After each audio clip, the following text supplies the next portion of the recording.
আমরা দেখতে পারতেছি এখন আমরা যে বট রান্না করছি, বটের কালারটা কি সুন্দর আসছে।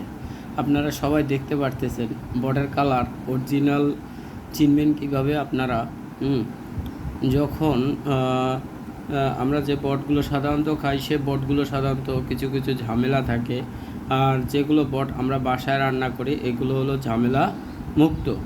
এগুলো ঝামেলা মুক্ত কীভাবে বুঝবো? ওই বটগুলো খেতে আসলে সুস্বাদু, বিভিন্ন ধরনের আজে বাজে জিনিস দিয়ে ওরা মিক্সড করে রান্না করে। আর আমাদের বটগুলো ওদের বটগুলো একদম নরম এবং তুলতুলে হয়। আর আমরা যে বটগুলো খাই, এই বটগুলো অরিজিনাল এবং সাধারণত অরিজিনাল বট থাকে, এই জন্য আমাদের বটগুলো সাধারণত একটু শক্ত হয়।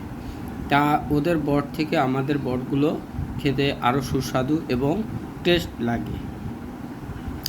আমি বট নিচ্ছি, বটের সাথে ভাত, গরম ভাত আর লেবু। স্টার্ট।